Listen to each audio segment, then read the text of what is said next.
Well, hello, and happy Monday for those who can tolerate a Monday. Um, Actually, today's not so bad for a Monday, I have to say. I usually call it Second Sunday, but we can just call it Okay Monday for today because it's really not been that bad at all. Hi, how you doing, Turtle Moves? Always grateful. Good to see you, Jen. Grope. Hey, Shield. Nice of you to be here, and Mrs. Cassandra. Nice to see you too. We got a bunch of killer women and just bad eggs here today. These four kept me amused all week. So I thought I would get it out of the way and bring you up to date on what's going on with them. We're gonna talk about Elizabeth Holmes. We're gonna talk about Lori Vallow, just briefly. Then we're gonna talk about Sarah Boone and Courtney Clenney. Um, you're gonna know these when they come up, but we're gonna bring you up to speed with them because their trials and their bond hearings and etc. have been making the rounds on social media there, and we're catching up. Um, Turtle. Okay. Can we save all of the licking of bears until after I'm done here? Because I don't want to get distracted. In the meantime, lick the like button. Listen to Jin. Like, don't not listen to Jin. If Jin tells you to do it, you just do it. Okay? That's all. Hey, Mr. Malot, how you doing? Yeah. We got to talk soon, Mr. Malort. The education stuff's blowing up. I have you on my list. We got to talk. We're going to talk soon. Thanks for the otters guide. Don't forget to put some strawberries in there in case Milky comes by. We don't want the otters to accidentally, mistake him for food. Oh, so don't forget to feed the otters while you're there. But let's get started. Let's start with. Hmm, let's start with Elizabeth Holmes. Okay. Y'all might remember who that is. Oh, let's see. Elizabeth Holmes. Her lawsuit is from the United States government. She's up for criminal fraud. Yes, she was found guilty. Yes, yes.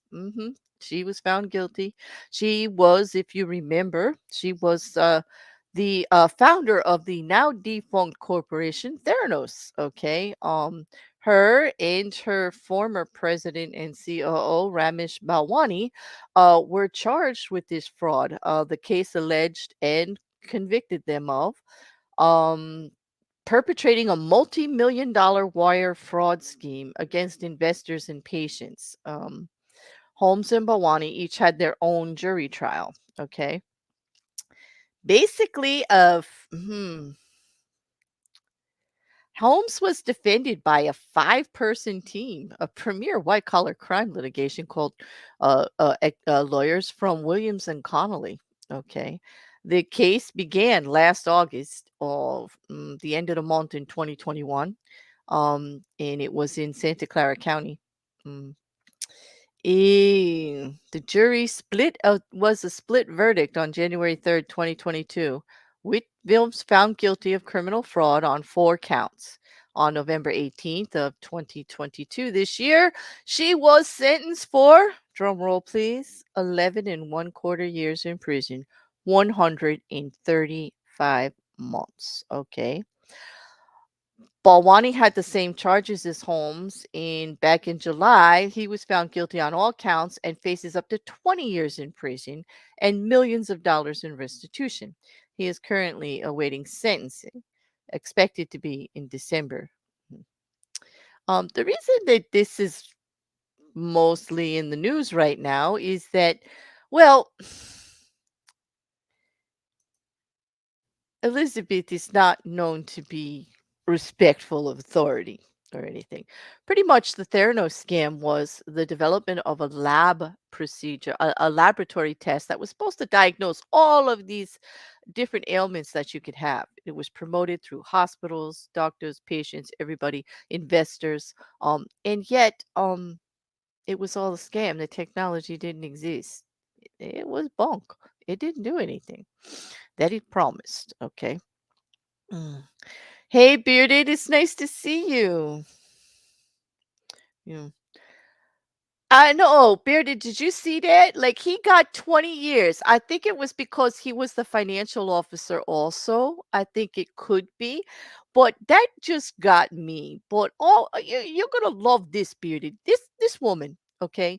This woman got married and pregnant while she was on trial, and now she wants the court to put pity on her because she had a baby, and she wants all of her 11 years in a quarter and 4 months, or 3 months rather, to be served at home.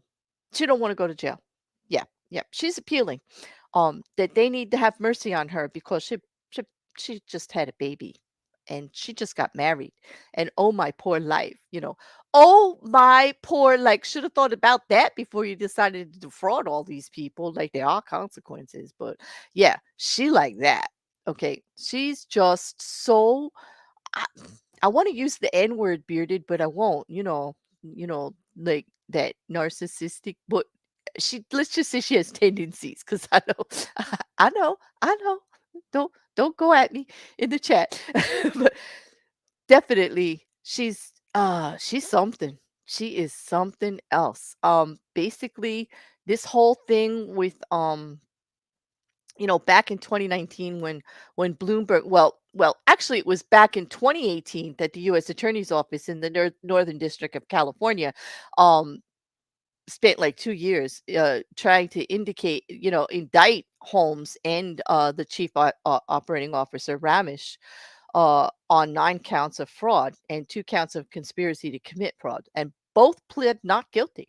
Okay, and they're saying that those two developed this as a criminal scheme to defraud investors and to defraud doctors and patients. Okay. Um, Once they were indicted, though, of course, Holmes stepped down. Okay. And but she did remain a chairman of the board. Like, once they were accused of all this, there's still a board, and Theranos was still a company at the time. Uh huh. I know. I know, Bearded. I'm sorry. I know language, right? I gotta be careful. Hey, T King. Hey, Sean Coffee. Thank you so much for joining us. It's nice to see you both here. It's okay. Settle down, Bearded. I'll behave. I'll behave. I'll behave. You know, Jin's always reminded me about my language. I have to behave. Okay, so baby, that was back in June of 2018 when the indictment happened.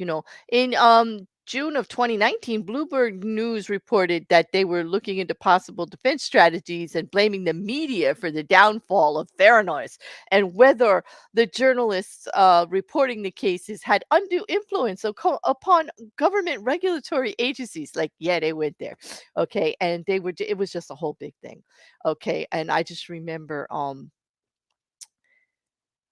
it, also during that time they unsealed some of the records and found out that Holmes was planning to blame her partner Balwani, who dominated her to such an extent that she was unable to make her own decisions. This extremely educated woman who ran as CEO of a whole company says that her financial partner dominated her and made her do it. Mhm. Mhm. Yep, she went there. Yes, she did. This one's a whole case. Um, Listen, this. Mm. Oh, she was going to introduce evidence that she was verbally disparaged and withdrew affection if she displeased him, and that's why. That was it. You know, it was, they were obviously in an affair. But anyway, it didn't work out that way because her defense, they did request that all charges be dropped back in February 2020. Um, but that wasn't done. And federal judge ruled in favor of, some of the 4 counts be dropped, and 1 count of conspiracy uh, was left with the 3 wire frauds. They were in relation to doctors and non-paying customers. Since some of these blood tests were paid for by medical insurance companies, the patients were not deprived of any money or property, and the insurance companies weren't suing. Okay. Nor were doctors deprived of money. Still, patients who either paid in full or paid a co-payment for the blood test should be considered as possible fraud victims. As such, the judge kept the 11 charges of wire fraud for investors in paying patients. So there was a bunch of shenanigans going back and forth on what was actually chargeable. Actually, the whole thing was fraud. I mean, it doesn't matter who paid for it, an insurance company or a patient, but because it was class action and all this other stuff, I don't know. Anyway, guilty. 11 years. Okay. That's it. 11 years. But she is, and let me just show you what she's been doing. Okay. All right. Oh, yep. This is what she did while she was on trial. She'd been living it up. She got married. She got pregnant. She toured around. She was so worried about what was going to happen. I know. I'm telling you. I'm telling you. She's just, I guess, the word would be entitled. Like she has a sense of entitlement here. I don't know, but I'm going to put up a poll. I mean, I want to know what you guys think. So hopefully you'll answer it. All right. Do you think Elizabeth Holmes should be allowed to serve her time at home? I know what I'm going to vote, but it doesn't let me vote. It's only going to let you guys vote. So, uh, let's see what you guys have to say about that because I'm telling you, oh, yes, I know, Grace. I'll move the time. Did I surprise you? I'm doing something a little different. I needed a little more time because these were 4 hot messes, and, it's Monday, and, 4 o'clock seems to be a little early for some people, and 6 might be a little better. So, also feel free to weigh in, people, in my DMs, on the back of my videos, or right here in the chat on the times. There's a lot going on different in times this week. Mhm. Well, basically, she was having the time. She does not look like she's very concerned about going to jail at all. So I would imagine when the sentence came down, I think she probably thought she was going to win. Well, she didn't. Oh, she didn't. But anyway, the verdict came out on January 3rd, and then she got sentenced just this week. Okay. Hmm. On January 3rd, Holmes was found guilty on 4 counts of defrauding investors, 3 counts of wire fraud, and 1 of conspiracy to commit wire fraud. She was found not guilty on 4 counts of defrauding patients, 3 counts of wire fraud, and 1 of the other conspiracy charges. Okay, the jury returned a no verdict on 3 of the counts of wire fraud against the investors, and the judge declared a mistrial on those counts because the jury failed to agree unanimously on a verdict, and the government, at its discretion, dis- declined to retrial because they did have her guilty of all these other ones. And that could be the difference there, Bearded, in the 20 years versus the 11. But I'm going to have to look at it because actually he wasn't as interesting to me, because his was all like finance, and everything. And I really wasn't that interested in it, especially since she's the one who claims to have invented this technology and he was just a money man. I mean, she actually came out there and said that she actually had created this great new laboratory testing and built a whole company around it. Mhm. Okay. Listen, when they came up against Balwani, I'll admit, like they got him on everything. Everything he was charged with, they didn't bounce any of it out. He was guilty on all of it. Okay, Holmes has waited for sentencing.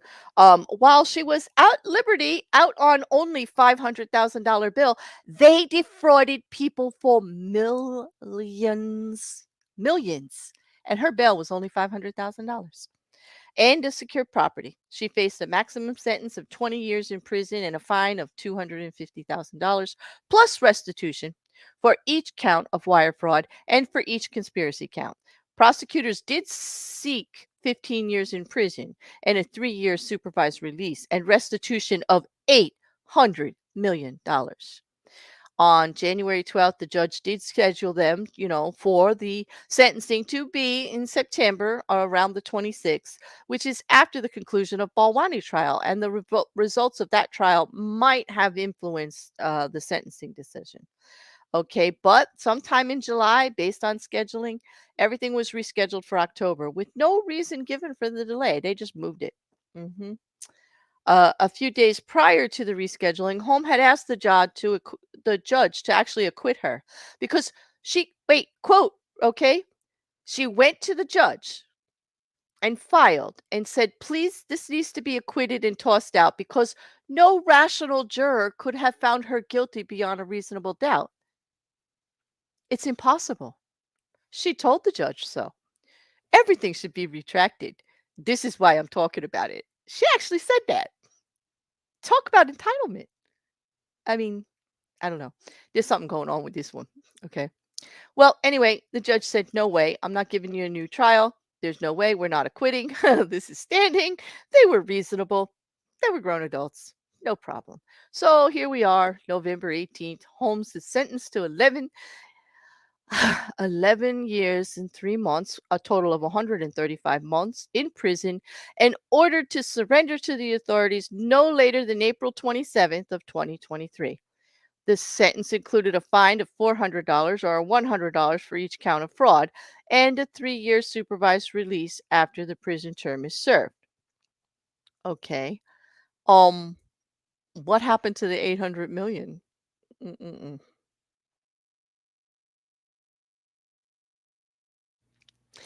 Because it was all sent out.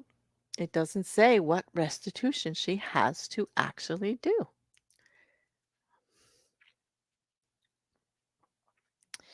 When she went up on trial, they said she knowingly misled everybody. And the fraud wasn't really that hard to be committed, uh, to be found guilty of. All right. The jurors did find her guilty on 4 of those counts. Okay. Hmm. But Holmes read a speech to the court before her sentencing, tearfully apologizing to investors and to the investors and the patients. And she states, I am devastated by my failings. I have felt deep pain for what people went through because I failed them. I regret my failings with every cell of my body. The judge referred to Holmes as a brilliant entrepreneur, and told her failure is normal, but failure by fraud is not okay. Not okay, girl. Not. All right. Well, she's surrendered. She's supposed to surrender, but mm, it's not just a slap on the wrist. It is significant time. Okay. They're both gonna go to jail. Okay. But restitution, I don't know. Prosecutors requested that she pay 800 million in restitution to investors, including several high-profile figures such as former U.S. Secretary of Defense James Mattis, who testified against her at the trial, by the way, and also software tycoon Larry Ellison. But Holmes' defense team, who argued that she was well-intentioned in trying to help people, said that she should only spend maybe like a couple of months under house arrest. All right. The judge on Friday did determine that she had caused $121 million in losses to investors, including Rupert Murdoch and the family that owns Walmart. The amount she will be required to repay will be determined at a later court hearing. So restitution amount is going to come later before the surrendering in April, I assume. Okay. Anyway, her high powered defense team noted that she is a young mother and she just had her son in July of 2021. And she's currently, right now, pregnant with her second child. All right. It is not known when she is due to give birth, but her lawyers are expected to try to keep her from entering prison until after the baby is born. She wants to have her sentence at home.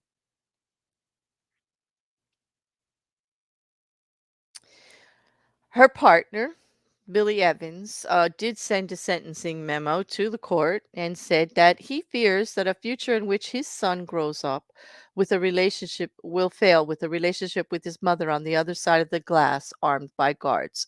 And he is putting the sympathy on the child, using the child as sympathy for the court. Many of the actual investors that were defrauded are quite happy with the sentence. They think it's fair considering all the facts of the case. She knew it was fraud. She put people's lives at risk and purposely defrauded people. Uh, she needs to go to jail. She needs to go to jail. Yes. Mm. On that. So that's what's going on with Elizabeth Holmes. Who wants to bet if her victims were everyday Joes, she wouldn't be getting jail time and this would have to be a civil suit. You know, point made. Bearded, I was just going to go there. Because of the high profile of those investors, okay, that's why they took it. That's why they took it the way that they did. And I know, Juji. Why did he have a child with someone that has been criminally charged then? Exactly. If you're so worried about your child being without a mother, at that time, why are you getting together and having children with someone who is criminally charged and with so many? Just remember, like the charges were even more than she got convicted of before some of them got tossed. It was a long list, really. And she was really tore up in the press too. It's not like he didn't know. It's not like he didn't know. Yeah. Bearded. Oh, boo hoo. Maybe she shouldn't have broken the law. Actions have consequences. Exactly. And yo, partner, worried about your child, maybe set a good example for your child by not trying to use him to get sympathy from the court. How about setting a good example? Like, don't do like mom. Be a good person. Don't defraud people. Obey the law. How about that one? That might be good. I mean, I digress. I know. Yeah. Yeah, situations are different, but still, I really don't have much sympathy for her having a child and then trying to use it for the court, with her highfalutin team to try to get out of things. I just can't have it. I just can't have it. Oh, and to blame everything on the other guy, okay? Because he would have been mad at me if I didn't do it. I mean, come on, you know, this is a highly intelligent woman. She could defraud millions, $800 million from investors. She convinced investors that she created something that didn't exist, and they created a whole company behind it and put her in charge and put her on the board. She was the darling of Silicon Valley for so long until they found out it was all just a soap bubble. Pop. Oh, well, that thing that we built everything on, it's not real? Oh, oops. Oops. $800 million later. Oops. I'm telling you, I'm sorry. I find a little humor in this one. Especially her entitlement. Her entitlement, I have to laugh at it because if I don't, I think my head's going to split with the unfairness of it all, really. But it takes all kinds, right? And this is, at least the court system is working in this part mostly. Mm. Sorry, but when black families are losing their fathers for like 15 years for holding a gram of weed, I can't sympathize with the actual criminals moaning about needing parenthood. Hell, thank you, Beard, for saying exactly what I was thinking and eloquently, you know. Mhm. Ah, do I think she had them to manipulate the court? I don't know if she actually had that plan. I don't know if she's that devious. I would say that she's so entitled, she never thought she was going to go to jail. And that she actually thought she was going to get away with all this because I don't think she thinks she did anything wrong. I don't. She just has that air about her. She is not guilty. Hmm. Yep. I know. Where is their chance to be in their child's life? Exactly. Nobody's worried about that when they criminalize something like that and you got 15 years for that, which is not really hurting or fleecing people's life savings and their money $800 million later, you know? Um besides the more famous investors, what about the ones who put up their, the elderly that put up like some of their savings and people that it really made a difference? I mean, that didn't really have it all. What about how their lives changed? Who wants to lose a lot of money to a liar like that? You know, it should be. I don't feel sorry for her at all. I'm right with you there, Bearded. I don't feel sorry for her at all. Yes, Shill, I will admit, I will say that the FTX case does sound similar. I will say the entitlement sounds similar, and the excuses are quite familiar. Hmm. Yep. Right. So let's move on to our next one. This one's a murderer or an alleged murderer. I have to be careful. Okay. Yeah. An alleged murderer. I'm not a lawyer. I'm not a paralegal. I'm just here speaking on it because I love the law. I like this stuff. But this one drives me crazy too. And speaking of crazy, okay, here we go. We're going to talk about Lori Vallow. Okay. Now, Lori Vallow, we know she has been accused of killing her children. Okay. She has been accused of the killings of Tylee Ryan and JJ Vallow. Okay. And this has been going on since September of 2019. Okay. Um, they disappeared in September of 2019, and their remains were found buried in a shallow grave on June 9th of 2020 in Rexburg, Idaho, in their stepfather, Chad Daybell's backyard. Mm. They eventually brought back Lori Vallow from, she married Chad Daybell while the children were missing. She wouldn't give any information to anyone about the children. She said she made up all kinds of excuses as to where they were and what they were doing, except for the fact, whatever. She's been charged. So has Daybell of the murder. Okay, that trial's coming up. But the reason we're talking about her is because Lori had to go through her second or third competency, okay, recently. And the judge has rightly declared her competent. Okay. The judge's order is just that just came out on the 15th was from just from Fremont County, from Stephen Boyce, the judge in the case. On this date, the court issued its sealed findings of fact memorandum and order subsequent to a competency hearing conducted on November 9th, 2022. The court has now determined that defendant Lori Norman Vallow Daybell is competent and therefore fit to proceed to trial.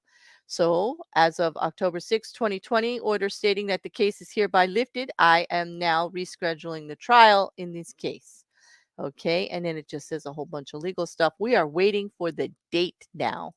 Okay. Lori Vallow has been declared competent again. We know that in Idaho, insanity is not a defense. Okay. They'll just wait. If you're not competent to stand trial, they just wait till you are. They don't drop the charges or anything like that. So this has been going back and forth. I mean, back in April, it happened again. And the reason and it happened, and I want to show you, was these oh, this is JJ and Tylee, by the way. I do like to show their pictures because often in cases like this that are so sensational, it's all about the criminals or the charged, and they forget the victims. And I decided that every time I talk about Lori Vallow and Chad Daybell, I will show JJ and Tylee, because they kind of get forgotten, and their family is getting forgotten. When they closed everything and said that they're not going to be allowing certain things, the family is saying that it's not fair. They want to be present for everything in regards to this case, and they have a right to be. And it's unfair if it's not televised that some people aren't going to be able to see it because they weren't going to be able to travel to get there in person. And they made a very strong case. But Judge Boyce, based on the actions of Lori Vallow, has actually closed everything off with cameras and everything, because he does say that the actual reporters and journalists and everybody talking about the case has been very respectful. But Lori Vallow is giving the image that she's out of her mind. And she thinks it's going to be, Judge Boyce thinks that that's detrimental to her case right now if people think that because of what's going on. And it was these pictures that surfaced that have gave him that impression. And he did talk about it. Now, I didn't know that in April. I don't think I saw it reported anywhere. And I read a lot of the reporting and the court documents all about the Lori Vallow and Chad J. Belkett. I keep on top of all of it. And they never mentioned this before. But just recently, he put into his statement that it was her affect, her acting in court that made him kind of lean towards no cameras. You know, and that's unfortunate because that kind of sends a message to Chad Daybell that if they don't separate the cases, there will be no court, there'll be no cameras. And he wants cameras. He wants cameras. Just so you know, Chad Daybell is petitioning because he wants the cases severed because of, he says his defense is limited because, of course, he can't point the finger at her as well. If they're in the same courtroom, they can just, use the same evidence back and forth. It's better for the prosecutors, so obviously, and it's better for the court expenses, obviously. Same crime, okay? Same evidence, okay? Two defendants, okay? Why not charge them together? Well, it does limit the finger pointing, but apparently there is rumor and speculation and a little bit of dropping here and there from the attorneys in Chad Daybell that they're going to be pointing the finger at Lori. Lori and her brother did the whole thing. Apparently, that's his defense. Okay. But we shall see. They still have to rule on the motion on whether to sever the two cases. As of now, they are still together. Okay. They have allowed it to be stayed while all this was going on. Okay. But we have to see. They gave the Chad Daybell more time, but now Lori Daybell, she never signed off on, an expedient trial. She wants hers quickly. So as soon as she is competent, they're going to be starting to schedule this up. So we're going to have to watch this one closely because there's definitely more to come quite quite recently on this, okay, with Lori Vallow. Um,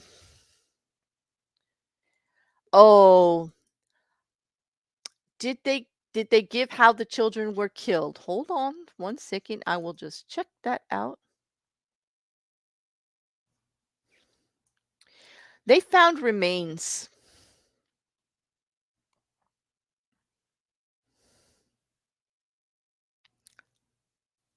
I'm looking under the evidence list now to see if they did.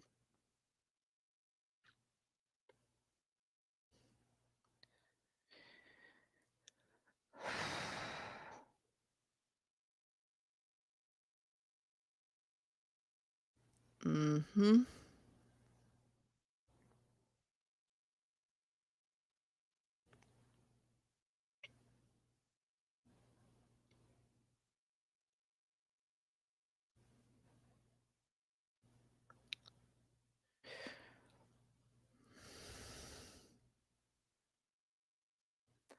Okay, this is all that I have currently.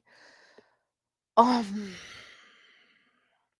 I do not have anything on the state of Tylee's body, only that it was found and identified as her. However, on JJ, they do say that the remains are those of the children. Um, oh, actually, it's Tylee. It was Tylee's body that was dismembered and partially burned, and JJ's body was wrapped in black plastic bags and secured with duct tape. So, there's not sure if he was demised based on what I can read yet, but I'm sure the coroner's report will be much more in depth on that, on whether he was alive before he was wrapped up. But we're going to find that out during the trial if the trial is open.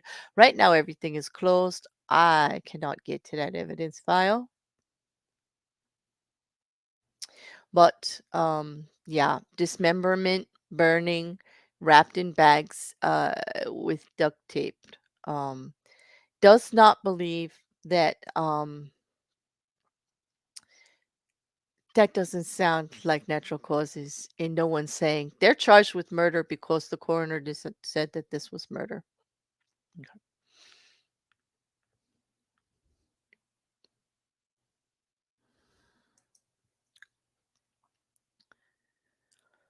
Oh, what on that? Whew, a new okay. No new trial date is immediately mentioned in the terms and conclusion, but there was a trial date of January 9th previously.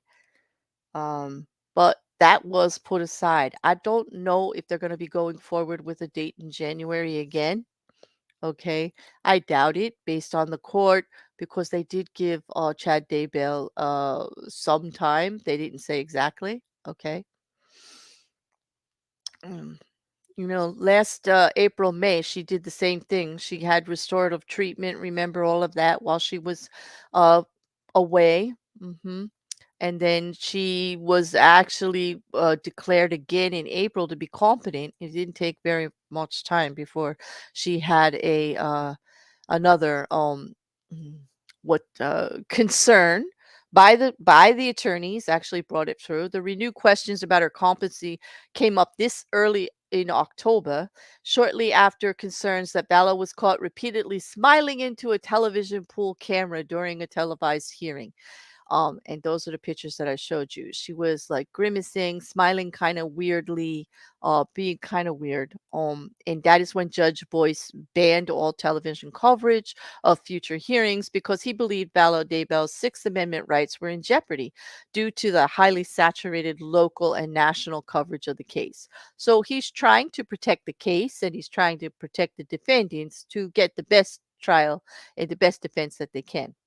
Um, he did, though, go out of his way. Judge Boyce went out of his way to indicate that no media organization had ever violated his previous orders in either the Vallow Daybell murder case or the companion case against um, Chad Daybell.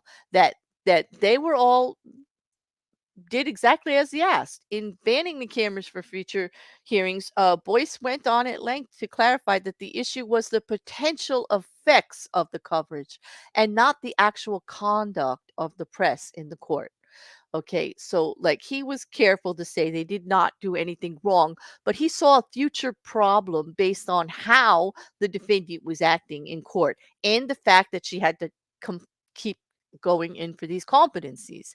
And I'm kind of happy that he did, because he's he's he's looking ahead at what could be a huge potential problem. And I'm with them on it, because we don't want Lori Vallow to be say that everybody, like the public, was prejudiced against her. You know, hmm exactly. Mm.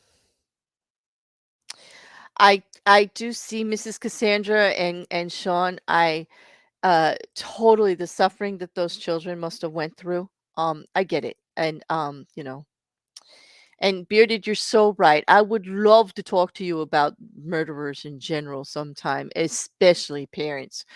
Infanticide is really difficult to get your head around for sure. Usually things like jealousy, spite, interference with ideals of the self, and romantic relationships. Exactly. And when I was looking into Letitia Stosh, that's exactly where the prosecution is going with it. It was a stepchild. He was homesick with a bellyache. She had been fighting with her partner about the time he was spending with his children and not her. And everything just came to a head, and that young child again and lost his life. Okay, that's another case that we have been covering. But um, it is very tough, very tough. I get it, and these are the tough things. But there's so much more I want to know about it. hmm Jujubee, I threw a stink bug in the snow last year, and I still feel bad about that. What is with these people? Okay, Jujubee, I feel you. I do, because I can't kill stink bugs either, even though they're everywhere. They're an invasive species, and they really do smell. okay? And you do, Jujubee, don't feel bad about putting it outside because you have to put it outside because if they stay inside, even though they smell, there's like this smell that we don't smell that all the other stink bugs smell, and then they all come and live in your walls, and that's why we can never get rid of them. So it's okay you put it outside. It's not like you squished it or anything, you know. But I get it. What's with these people? We can't even kill a bug. I feel bad for like, rodents and pests and things like that. And these people are killing their children.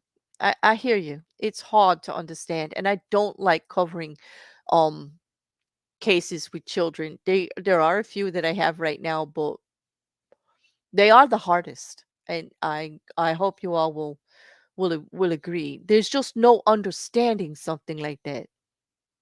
I cannot understand any reason they would come up with. Yeah, right now the ban is on all future hearings.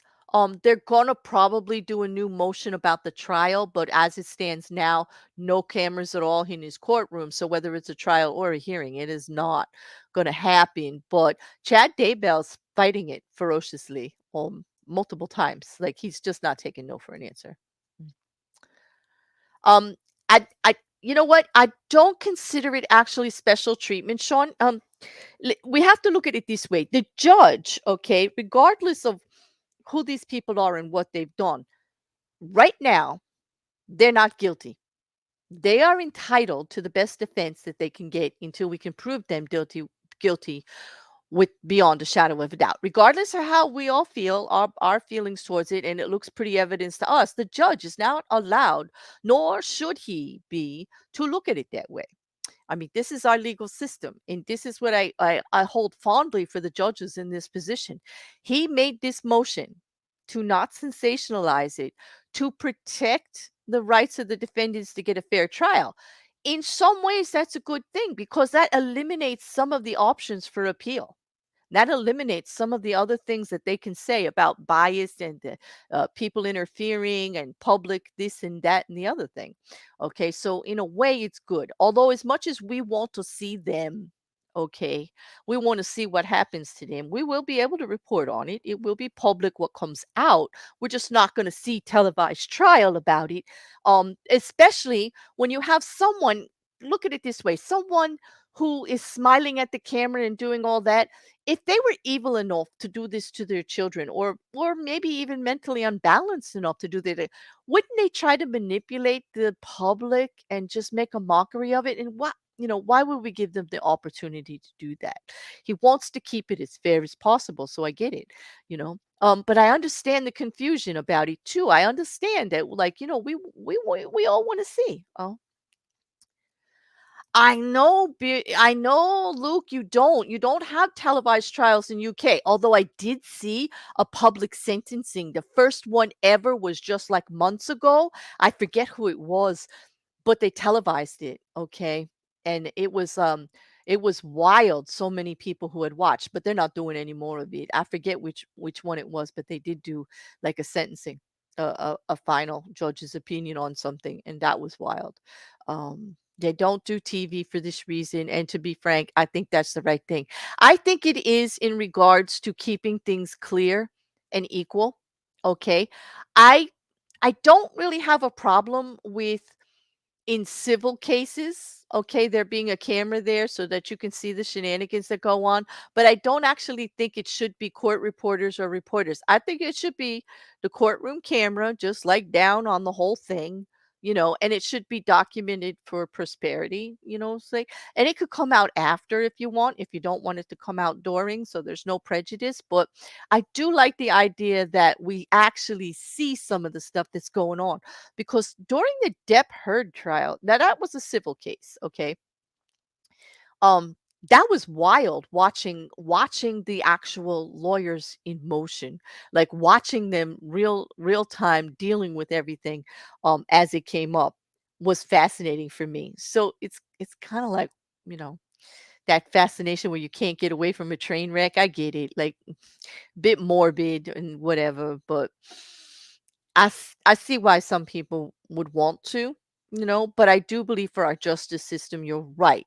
I think it's the right thing not to have them there at the time, influencing everything on how sensational anything could be or publicizing it. Because then, if you leave it to the media, they pick and choose what the issues are, they pick and choose which cases are bigger or not. And so it just sends it off balance right there from the start.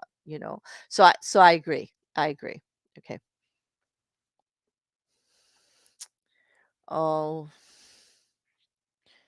I understand. Mrs. Cassandra says she doesn't understand the jealousy of a child. She feels nothing but joy seeing her husband and their son spending time together and having fun. And I hear you. And that's beauty. That's the beauty of it. That's love and family and commitment and children. I do not understand jealousy of a child or another relationship. I don't understand that at all. I don't know if Luke will agree with me, but it doesn't sound like a grown person mentally that could actually find jealous in the relationship of a parent and their child. Just something not right there. It takes all kinds of people. I get that, and I trying hard not to be too hard on people's shortcomings and try to walk in their shoes. But this I don't understand. Letting it get that far to do things like that. But let's remember that in this case, they weren't exactly of the right mind either. Aren't they the ones that like she was talking about? She was saving people's souls because they were zombies. Because when they didn't find um, the path to righteousness the way she thought. Like she thought they all turned into zombies. And she was just not acting right to begin with. And there's this whole other cult like behavior of religion that's in there that I just don't want to go to right now. But mm, Luke, hint, hint, wink, wink, looking at you. If you want to look at that one with me, I think there's something there that could be talked about, but we'll see. Mm. Um, I know it does. You know what, Sean? I know it kind of feels like they're sweeping it under the rug when they won't let it be publicized that way with the cameras. But for the justice system to work properly and adequately and be fair on both sides until guilty, you can understand a little bit. I think it just feels like Mm, yep. Yep, Mrs. Cassandra, when we heard that Amber's listen, we would not, there would be a chance that a lot of people would still believe Amber Heard if we didn't get to see that trial. Do you not agree? Do you not agree? If we didn't see it, that like we would just heard what she said. If you didn't see how she did it and then hear her say one thing and then say something else a couple of minutes later, like if we had to depend on the reporting instead of the visual of that court camera, right? Yeah, it would have been different, okay? Um, that's why I'm, like, kind of, leaning towards I do kinda wish that we would be able to, see the court. But let's move on from Lori Vallow, as if that wasn't enough. We now have Courtney Clenney, okay? Courtney Clenney was here in court for the last week for her bond hearing. She wants to get out on bail. She wants to be released. She's being held in court right now, and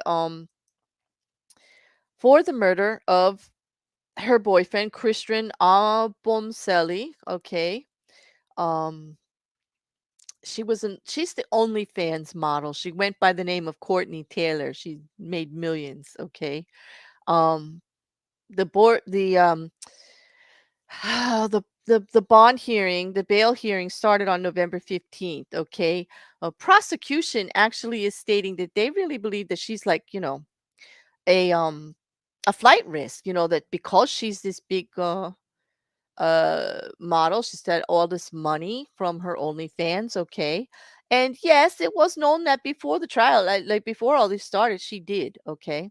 Um but like I said, her boyfriend goes by the name of Toby Ombozelli. He was only 27 years old. He was a cryptocurrency trader with whom the defendant lived in a very posh Miami apartment, gorgeous. Okay.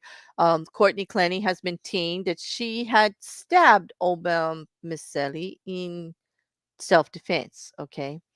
The extent of her income uh, by her Taylor persona, okay, through the OnlyFans, helped her to amass years of just money. Okay, she's had sexually charged online work for quite a while on the OnlyFans platform. And it's become a subject of dispute as the defendant made her case for pretrial release during a nearly 3 hour long bond hearing before Judge Cruz. Okay. Um, After that, the prosecution was allowed, and they had some testimony from different people. It went from Tuesday all the way to Thursday. Okay, prosecutors have alleged that in previous court filings that Clenney had netted more than $3 million in OnlyFans, and this past August. And on Thursday, the state claimed that she made $900,000 in 2020, more than 1.8 million in 2021, and that she would be a flight risk. But the defendant's father, Kim Clenney, testified that his daughter only has about $11,000 to her name currently, along with the $375 in $1,000 in equity of her house that she bought. Okay, the elder Mr. Clenney told the court that some of his daughter's money was wired to his accounts for safeguarding because she was a mess due to trauma and heavy drinking. Now, when Courtney Clenney was to be arrested in Hawaii, she was in a rehab to get cleaned out, okay, to give up on drugs and on alcohol, and at least the latter of which led to a stint in rehab. Okay. The defendant's father said that the arrangement made sense because he has a finance degree and he's worked for 15 years as a financial advisor. So he talked about all of these transfers and they went into detail and everything about the money, and she bought a house and they paid for her rehab and etc. while she was there. It all came out of her money. He did do the fair thing. He put it in an empty account, from what I understand from the testimony, that he had with his wife that had only like $12 in it. So they could easily decide which was her money and which was his. It's just all in his name right now, so that no one could take advantage of her in her state because she was doing drugs, and she was an admitted problem with alcohol at the time. And she'd been traumatized, they said, by the events, and especially after April 3rd, which is the date of the alleged murder. Okay. That is the date that Somali died. Okay. That the prosecution is stating was by Courtney Clenney's hand. And to be fair, Courtney Clenney said he did die due to what she did. Okay. But she says it's self defense. Okay. When Clenney was asked if he was helping with the money and that he might lie to help his daughter out, Clenney actually watched this part of the trial over on Law and Crime, and he got quite upset. And he said, "No, sir, I love my daughter, but I would not lie. I would not lie under oath. I resent that accusation." And he tore into the prosecution. And I was like, hell yeah, because prosecutors get away with that all the time. They're like, "Oh, it's a family member. Of course you'll lie for them. Of course you will, right? Of course you will." Okay. But nope. Okay. This is the boyfriend. Okay, and that's Courtney. All right. Big difference between being in trial and now, all made up. It's been a while that she's been locked up. But the circle there is one other thing that came up in this bail hearing. The prosecution says she's not really entitled to bail because of the violence of the crime. Okay. And I've got some things to show you on that. In regards to it, right there is where she stabbed him. Okay. They're saying that she ran at him and she stabbed him with force. Now, the coroner did testify in the bail hearing, and I heard it with my own ears, that it would take 8 to 12 pounds of force to be able to do that. And Courtney Clenney is claiming that she threw that knife from 10 to 12 feet away and it just happened to go into his chest like that. That might be an issue. I don't know how you guys feel, but that might be an issue. Okay. Um, mm, I'm thinking, nope. All right. I am going to start another poll, but I ask you, wait until you vote a few minutes until I start showing you some evidence.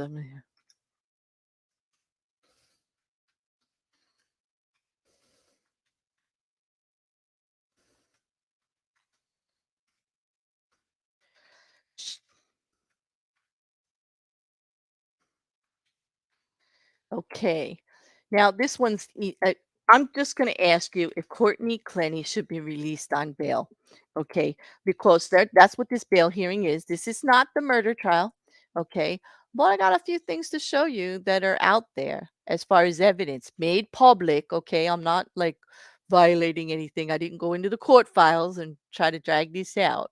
Okay? But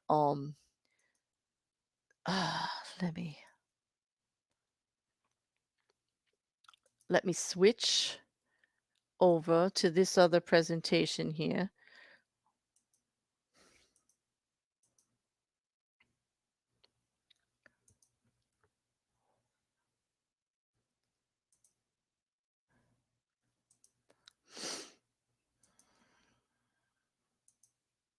Okay.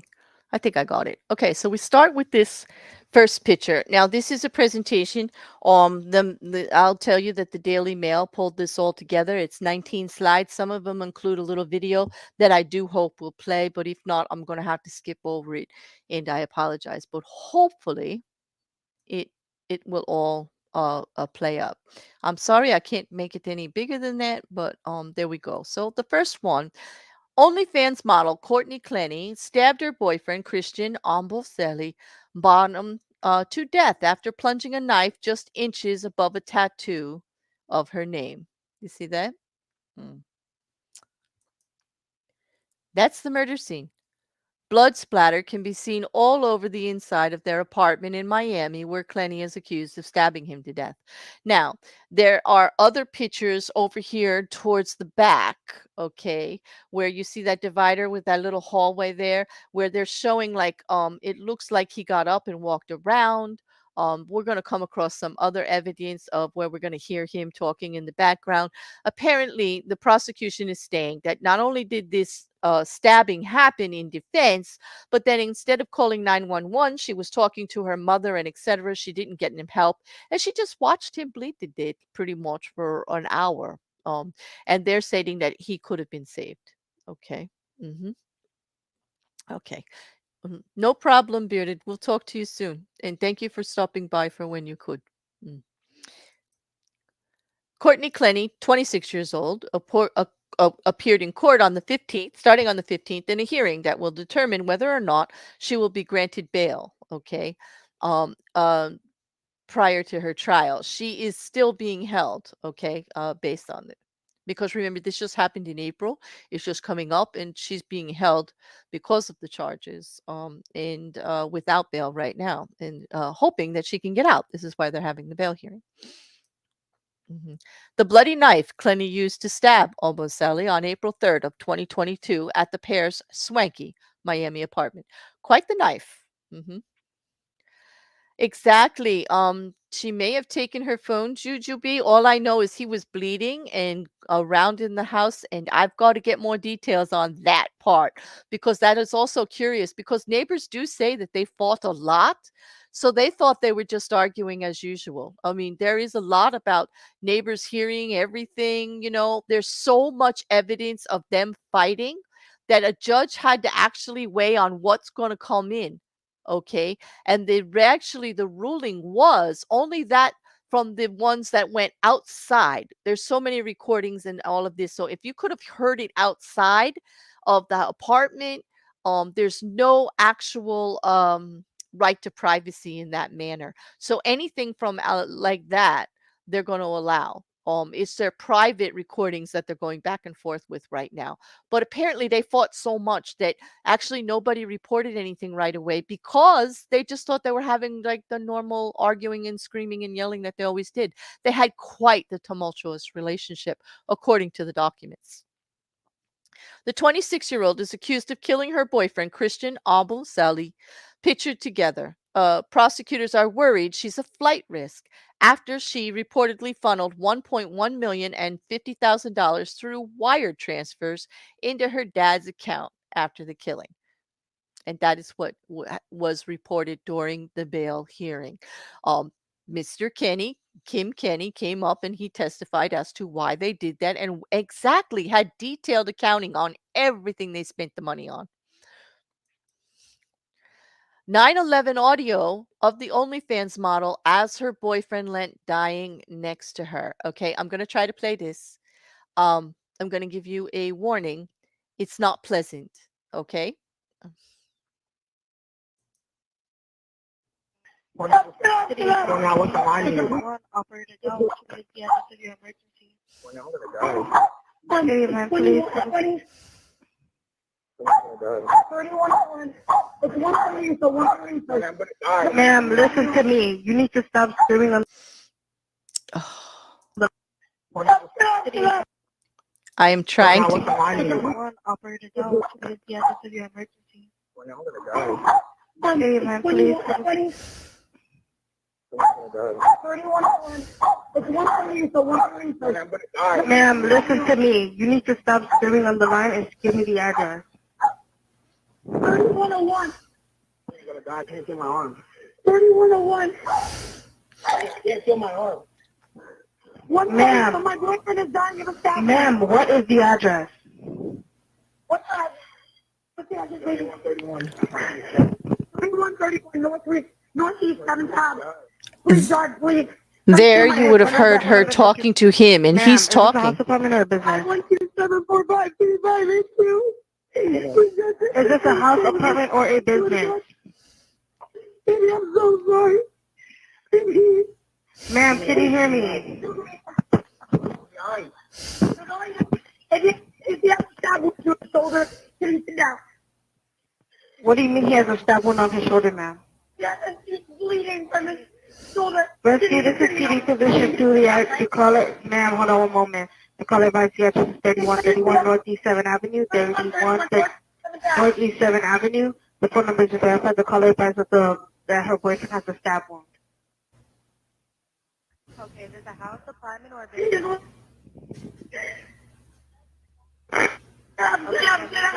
Listen, please, God, please, God. Please, God, listen, ma'am. I'm sending help. I need you to tell me exactly what happened. I'm sending help. How old is he? For those of you asking why didn't he call for help, here's the reason why. She called for help. Okay, he thinks she's helping. Here, everything's going on. Hello? Okay, they were actually communicating. He's not screaming. They're talking. PD, are you still on the line? Yes, you're still on the line. Okay, this is the other She didn't provide a room assistant. number or anything. No, did she tell you where he was stabbed at? She said he was stabbed on his shoulder. Okay. Do you know if there's more than one wound? Mm-hmm. No, she didn't say. She just kept screaming on the line saying that he was dying, that he needed help. And she kept apologizing. But we do have a call at that same address in reference to a fight that happened. The room number could possibly be 2201. A neighbor did report it. Fighting inside of that room.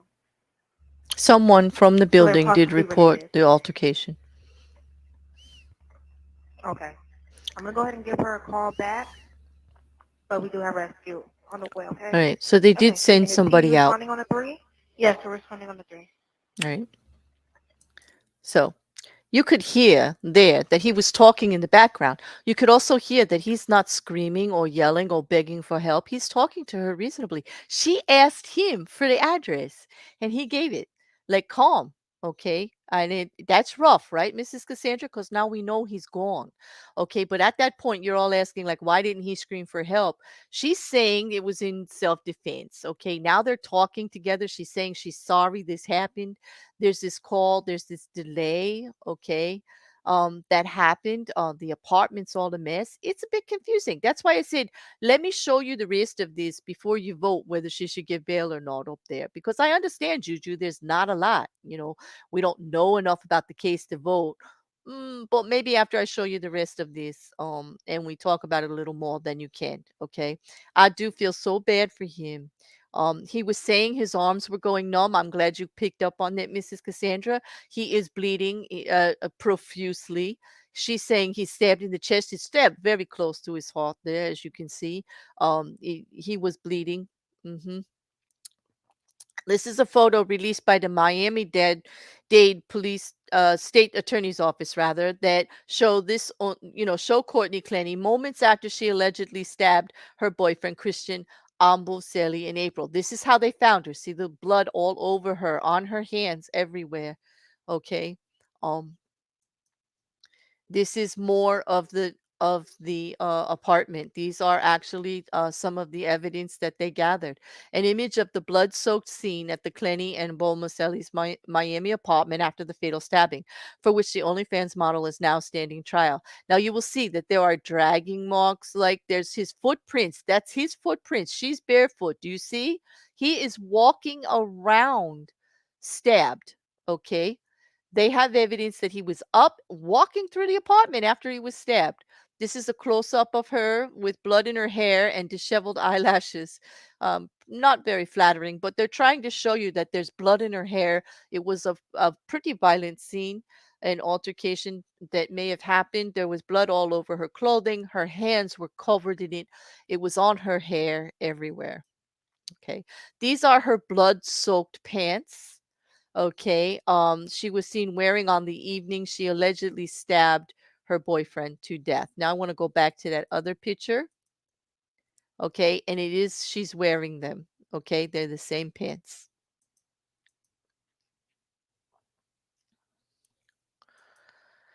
Okay. This is a very short clip of her, the way she talked to him. This is also in evidence, or what they're going to try to put into evidence. Decide whether or not you're done gaslighting me. Decide whether or not you're done gaslighting me. I am mad that you told me to come. Decide right now. Clenney, that's a I asked you so many Yep, times that I yep. don't know, and I apologize. You but do. you hit me.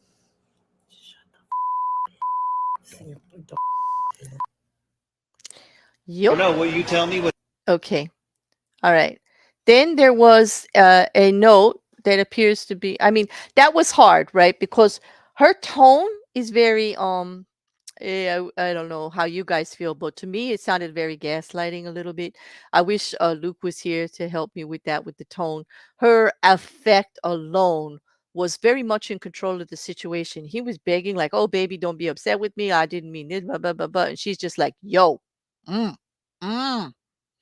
It did appear to me, but it's only 23 seconds. It's hard to make a judgment on 23 seconds.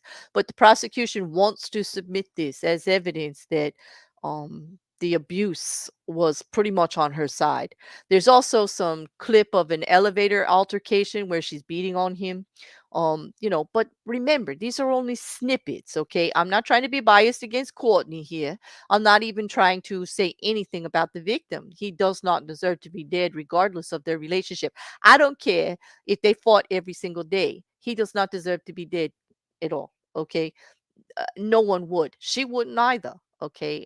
And so I'm not going to weigh in there. It shouldn't have got that far. It should never get that far. Okay. But it does seem to be that they had quite the tumultuous relationship back and forth. Okay. Because here in this letter, he's apologizing to her for all of these horrible things that he did in regards to some really awful things he did with her family. And she said that it appears to be from off the note says that it appears to be from Awesome Belly to Clenney, in which he described her as the sweetest and most annoying woman he knew. It is unclear who highlighted the bits of text, okay? But they say, but I would never trade you for anything. I want to be everything to you, your boyfriend, your best friend, your life, your long partner, the man you trust to put his life on the line for you. Baby, you are the recipe when I'm stuck in the toughest situations and the only person I want to share my life with. Those are the parts that are highlighted so far that I can see. Yes, Kim, I agree. Just listening to her is very hard with that effect. I don't know if she's doing that to protect herself to get control, or if she is actually controlling. I mean, it could be either way, right? It could be. Mm. This is Miami prosecutor Kelly Quinnen. He's presenting evidence during the detention hearing on Tuesday. He argued that Clenney, should not make bail because she is a flight risk. And he's basing that on the amount of money that she made on OnlyFans. And he actually said the day she gets out of jail, she could do her hair, put on makeup, and make money on OnlyFans. Now that came up in court because here's another thing that happened. When she got charged with murder, OnlyFans kicked her. They just kicked her. Okay. And they said that she can't open that account again. She's not allowed on the platform. So they're arguing that she has no means to make money. She's not a flight risk. Like she can't just pick up a camera and go back on OnlyFans and make $1 million. And that's reasonable. She does not at this point have an OnlyFans account or the ability to actually reopen it at any time. It's not just because she's in jail. It's because they canceled her. They tossed her aside. Nope. You can't use this vehicle for making money anymore. Now, granted, there are other platforms that she could go to, as she's a very well-known name. That came up also. Okay, but it's not as easy as Mr. Quinlan made it sound. Okay, Mr. Quinnen, not Quinlan, Quinnen, sorry. These are the photos that show Clenney's with bloody hands and just one orange nail still on her fingers. All of her nails got ripped off during this altercation. Okay, all of that. But look at the knuckles, look at the hands. This is rough. Okay, this is rough. Thank you, Mip. Hello, Mippet. It's so good to see you, love. And to those of you that were just gifted membership, YouTube will pick randomly whether you're in the chat or not. But I see Teresa got one, and I'm very happy for you, Teresa. Yes, very happy because Boo, you're in the Discord. You are in the Discord now. There you go. I am so happy to see you, Mippet. I hope you're doing well. Mr. Malort, you were also gifted one. April Pernard was gifted one. And Dirty Uncle Sal and Jax from Foul Play. So you don't have to actually be here to get the membership gift, but it will send you a notification. For those of you wondering how that works, you do have to, in your YouTube settings, have it turned on that you will accept it. They are good for only 30 days. It's a gift to see if you like being part of the channel. And what I do is try to get you involved in the Discord during that time. But if you don't continue your membership, some of your privileges might disappear, but you'll still be in there. Like, I'm not going to kick you totally. But, because, I like my friends. And Teresa, I'm so glad we can bring you in there. April, if you have a Discord ID, send it to me. Okay. Sal, I know you're already in there. If you're here listening or you're listening later, we'll see you over there. And Jax, also, I'll be in contact with you. But thank you so much, Mippet. I'm so glad that you are home and feeling great. Well, maybe not great, but just great to see you. And I hope you're doing well, babe. I hope and continue making great progress and you can be back around because we miss you. We really do. Mm. Mm. Everybody give her lots of love and hearts there in the chat, would you, for me? Because I'm going to continue with the presentation. Just heart up that chat for Mippet for me. All right. This is Clenney, shown on April 3rd, the day of the murder, after allegedly stabbing Amum Seli on the balcony of their home. She is covered in blood as her dog looks at her. Her dog, which we heard barking, and barking and barking. Okay. But yeah. Yeah. It's distressing. She does not look. You could see, I don't know about you guys, but doesn't it look like she cleaned up her face? Because it does look at this. Does this look like blood here? Yes. And does this look, she's a mess. She is a mess. They do look too big. It's because they put him in front and they wanted to take the picture of her hands, Shill. So they put him right in front of the camera and it's the angle. They did it on purpose to get the detail. But yeah, they do look rather large for her body, but she's a small one. Well, she's not too small. She was 150 pounds at the time of the murder and 5'8". That was disclosed during the bail trial. And that was also disclosed by the coroner when they talked about whether or not that stabbing could have been done by throwing the knife from 10 to 12 feet. And I do believe that the coroner's statement was actually the doctor who was saying, he said, yes, if you're a knife thrower with some expertise and you've been at it for a really long, I'm not going to say it's not possible. I am going to say it's highly unlikely. Like that. Not those exact words. I'm paraphrasing a little bit, but that was his statement for the court. He does not believe that that could have happened so easily. Hey, April. Okay. Clenney being taken away during an evidentiary hearing on September 6th. This is when they're talking about, remember I said there's all of this audio and video because these two had a high presence on social medias and OnlyFans. Everything's been documented. They had they had personal video of each other. Their phones are loaded with stuff that they want to bring into evidence, either on the defense or the prosecutor side. And the judge is trying to differentiate into what is actually public and what is not, what is private, what is respectful for the deceased and what isn't. Okay. And it's a mess right now. And they're still going through it all. Okay. Mm. Oh, security footage taken from the building elevator 2 months before the murder also showed Clenney viciously attacking her boyfriend, who appeared not to fight back.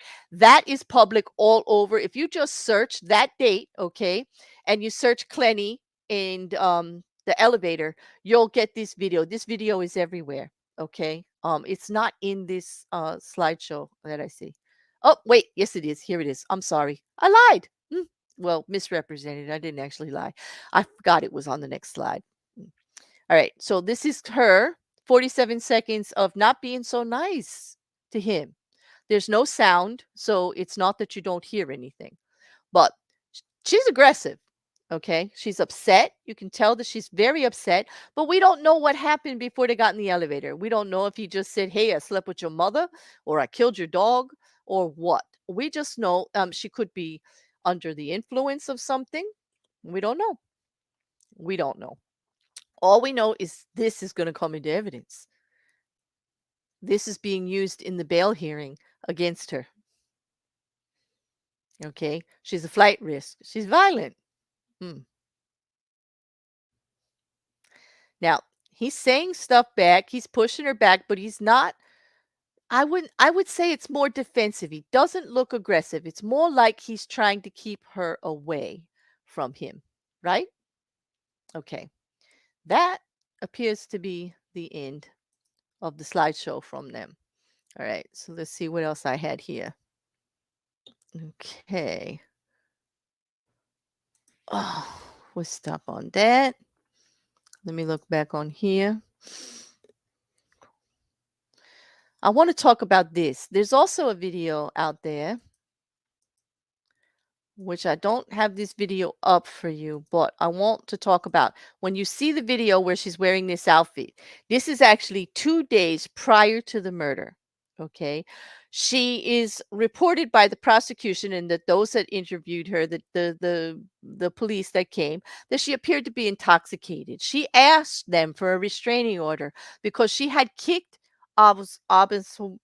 she had kicked Toby out of her apartment. They had fought. He wasn't sleeping there, but she had found him sleeping in a storage closet on the floor. You know how these big apartment places have storage units like kind of built in for you where you put stuff you don't want in your apartment over there, and that her mother had seen him sleeping on a couch in there and had seen him in proximity of the apartments, right there. Mother had been staying with her for the week because she was upset that they broke up and she didn't want him around him and she felt stalked by him. She asked them for a restraining order and they said they couldn't do anything. She said, "I'm afraid, because he's around. I can't walk my dogs. I can't leave my apartment because he's right there." They said, "You got to go to court and take care of all that. We're just telling you that." And they were kind of dismissive of the whole thing, actually, about her. Even though she was acting a bit drunk and everything, they were going by what the actual security guard for the building, the guy at the desk, the one that you come up with, the concierge, okay, of the building was there. And they're kind of going by what he says. They keep going over to talk to him. It's obvious that he's the one that called the cops. She didn't. She was talking to her mother and her father, like on the phone at the time and trying to get advice. And you could see they were dismissing her, totally dismissing her in this video. So I wanted to present that too. And that happened just 2 days before. Had they done a check, had they gone upstairs and looked for him and actually maybe moved him from the building and said, "Hey, until you guys work this out, you want to leave?" But no, they said, "Hey, if you used to live with him, and he has things in the apartment. I can't legally take him away. Now, there is some regards to that. Legally, they couldn't arrest him. Legally, they can't press him charges, okay? But they could talk to him about perhaps, this is what they do with domestic violent cases all the time. They talk to you and they say, wouldn't it be better if the two of you are separate for a while? Hey, let's let things cool down so I don't have to do anything about it. But no, they didn't even do that. They didn't even do the bare minimum. Like they really poo-pooed her and said, go to court and get your restraining order, basically. Okay. Um, that's going to come up. That's an issue. Okay. It's an issue for me because the violence could have been prevented if they were separated. The same thing happened in the Gabby Petito case where they didn't listen. They knew the two of them were fighting and they left the two of them leave together. They knew that they had got physical with each other and they left Brian Landry and Gabby Petito leave together. Okay, so let that sit in. I'm not saying it's their fault. I'm saying that they have these kind of things for a reason. And sometimes, it's best to err on the side of caution. Maybe it looks like you're overreacting. Maybe it does. But when you don't weigh in, these kind of things can happen too. And I don't want it on my head. I know hindsight's perfect vision. Hey, and I'm not blaming the police. Okay. You know what, Jujubee? They had several times there were incidences, and she does have charges against her from the year before in someplace else when they had a fight. So yeah, if they looked it up, they could have been a little bit biased. I do agree with you there that could be weighing into it. Okay.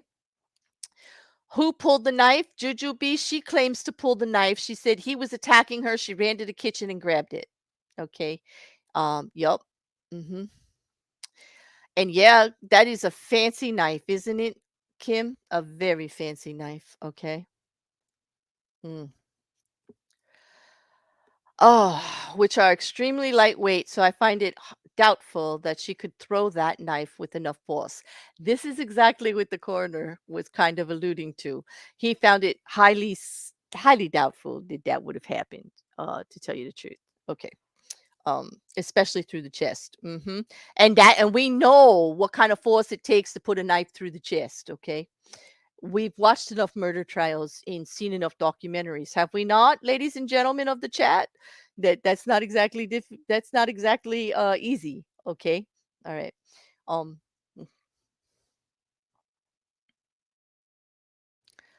it does look as if it was plunged up to the hilt. It does look pretty messy, but it could have got messy just from the blood coming out. We'll have to wait for the testimony, but I am also very curious on that point too. Okay. And were the police familiar with? Yes, there had been many complaints of the noise, and that's why they were familiar with the man at the desk, I do believe. Although that's speculation, I have to see it written to actually say so for sure.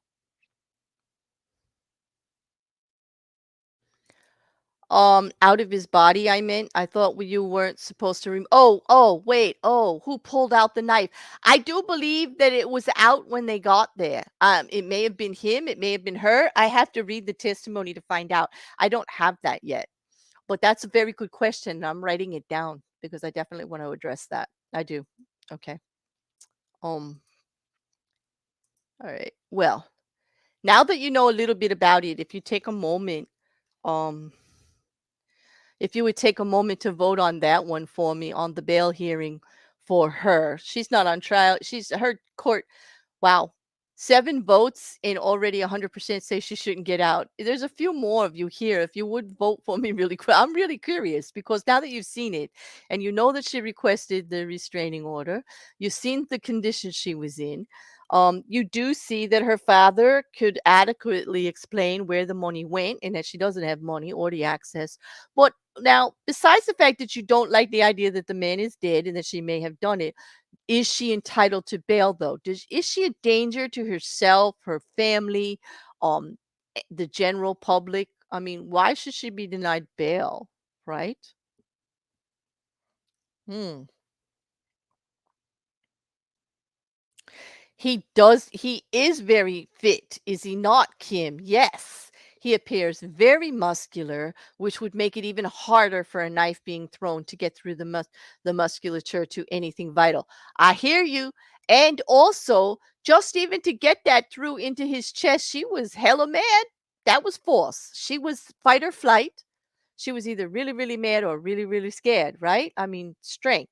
5'8", 150 pounds. He is 6 foot something, and he's over 200. He's 200 pounds, or just that 200 pounds, and extremely muscular. Okay, solid 200 pounds. Okay, uh, as we could see.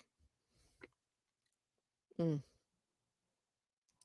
Well, yep, I agree. I totally agree. Okay, so let me just check this. Okay, so nobody else wants to vote on it. That's all right. We're going to go with that. I'm going to end it. We're going to say that you guys, those of you that voted, decided that she should stay in jail. I think she should get bail, actually. I'm going to go against you on that one, even though it's 100% with you guys. I'm thinking that she deserves a right just like everybody else, even if I think that, hey, that she may be guilty or not, but I think she deserves bail just like everybody else.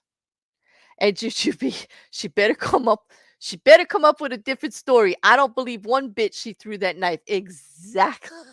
No, threw it from 10 to 12 feet yet. Okay, with such velocity that it just went right in like that. I don't know. Yeah, I'm saying, yeah, right. I'm with you, Juju. I'm with you. I'm like, nope. You could see why there's charges. Yeah, defense or not, self-defense or not. Okay.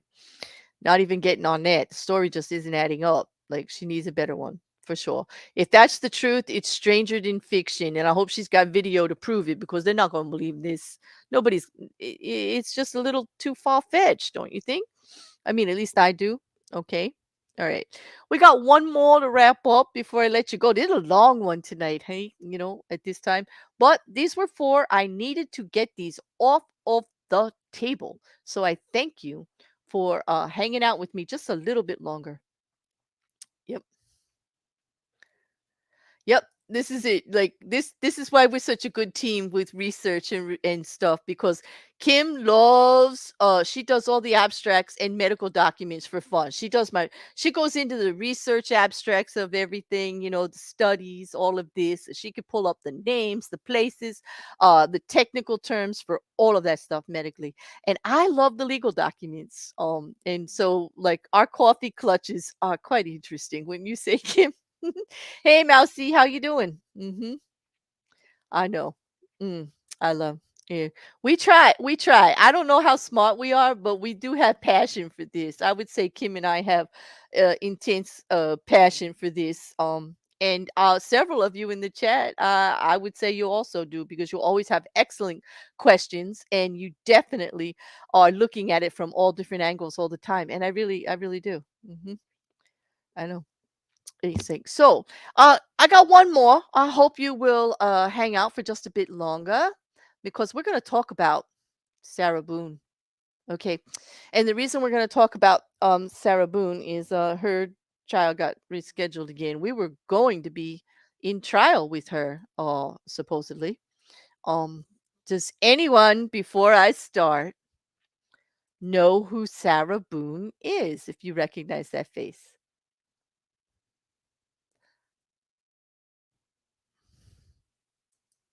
Did you just watch her interrogation?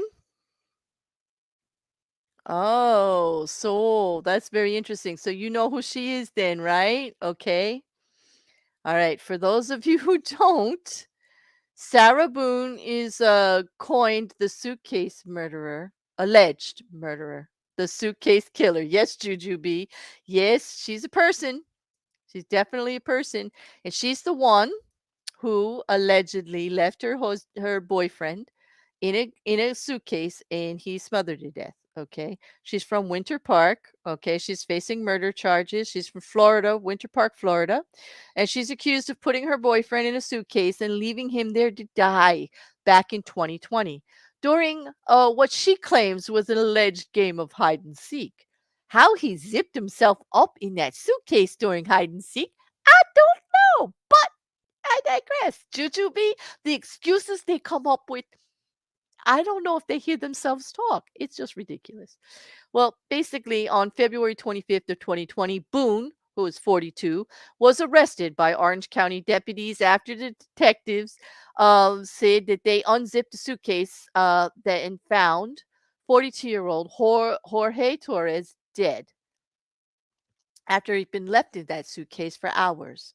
The incident reportedly happened at the couple's Winter Park home near, they say, Aloma Avenue and Goldenrod Road. Yeah. According to investigators, Boone told them that she and Torres had been drinking wine and playing hide and seek. And then she claimed she went upstairs and passed out in her bed. She said she woke up hours later to her cell phone ringing multiple times. She then reportedly realized her boyfriend was possibly still inside the suitcase, and when she unzipped it, she found Torres unresponsive and not breathing. And so she called 911 and the deputies arrived and declared him dead. This is Torres. Okay. Hmm. Now, yeah. Yeah. Yeah. Okay. Anyway, she's been waiting. Okay. The trial, which she faced, she's been charged and indicted for second-degree murder. It's expected to begin earlier this year. It was scheduled for November 7th, which is why I'm reporting on it because it didn't happen. Okay. And I was like, what is going on? Her pretrial hearing was in October. Okay.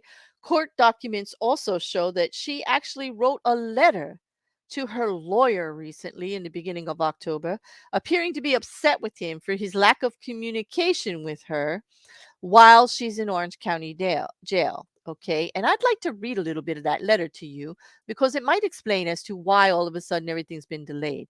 So her lawyer is Frank Bankowitz. Let me just pull this up for you so you can see what I'm reading from. She sent this not only to her lawyer, but mailed the copy, and I'm zoomed down there. The reason I'm reading it is because it's entered as evidence because she sent it to the judge too, and he's obligated to enter it. Okay. So on October 7th, they received this letter at the courthouse, which was actually dated the 3rd. Okay. She puts her name and her case so he knows who it is. I am writing regards to not hearing from you, and I'm becoming very concerned after receiving no response to any of my daily calls or from the letters I've sent. As of today, October 3rd, you have been my court appointed attorney for almost 3 months, 12 weeks, 84 days, and only spoken to me 3 times. And she lists them. On July 14th, a video introduction, which was 15 minutes. On August 2nd, a video update, which was another 15 minutes. And on August 22nd, a visit in person, which lasted 90 minutes. I have written 2 letters in the meantime. Also, my most recent I sent on September 12th with no response. I am aware of the difficulties you are having in communicating with me, video, phone, letter, and in person, especially via phone, which to me is the simplest form of doing so, even if just for a brief update, which takes only minutes. I believe you giving me your personal cell number, you were going to answer. I would at least know all is well and have better understanding of the status of some things, what to plan on or what I may need to work on. With no communication makes my end more difficult, drawn out and painful. Please figure out whatever necessary for my phone calls to be answered, which you will be reimbursed for when you submit your costs. It feels at this rate of communication and meetings, and you just coming on board, not having all of my discovery to go over, still on top of everything else to be done, and depth. How much longer am I really going to be here, added to the 32 months already? Especially if we communicate. However, you eventually do only one time a month, if that. As for all of the month of September, I know nothing from not hearing from you. I understand you have other clients, as I am one also, and you've been recuperating from your back. But remember, please, how long I've been here. You are my 6th attorney, not by choice, and the magnitude of my case with not knowing what's going on or where you are, how much harder it is for me. I want to get on with my life, Mr. Bankowitz, and not miss any more time necessary from my son. I've already missed 4 of his birthdays and spent 3 of my own in here. Please understand. No, too, I am patient, clearly after all the time already invested, and still smiling and willing to go above and beyond whatever I need to properly and truthfully convey my very convoluted, misunderstood side of everything, which I boldly told you in our meeting last month. I am dedicated, ready to start, overdue. I am so very grateful, Mr. Bankovitz, for you. All you are doing, have done, and will do. We're in this together, and I'm so blessed you are my attorney. God has put us in each other's paths for a reason. I can't wait to see what you and he will do. I'm praying the 6 times the charm. Please respond. I await your response. Thank you profusely. Okay, so she's thanking him. At the same time, she's cleverly telling the judge she's had no communication with her attorney and they should not go forth with the trial. Do you see what I'm getting at here? I know. I know. Right? What do you guys think?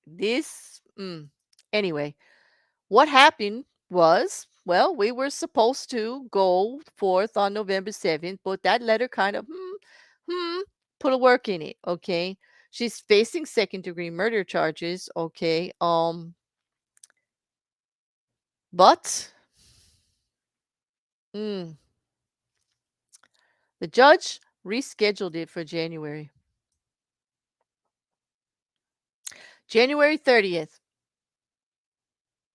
That's when the trial is now.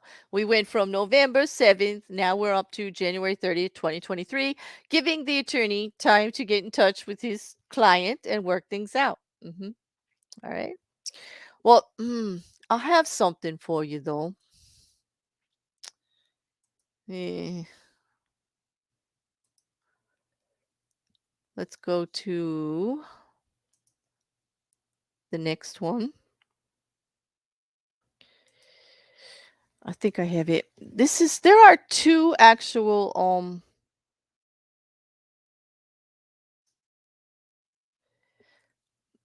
bring up the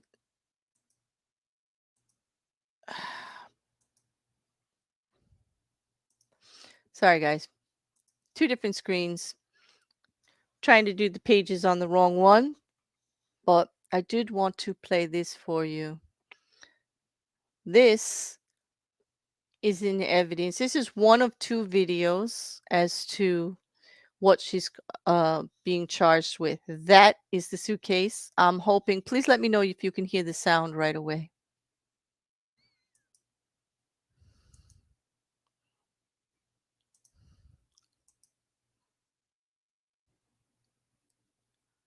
What? Why is it not? It's not playing.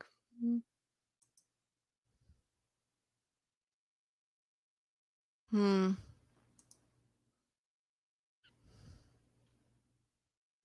me try something.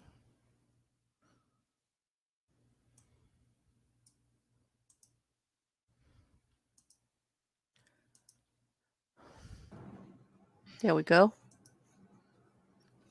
Can you hear anything? Something, please, Sarah. Yeah. You should probably shut the fuck up. Sarah.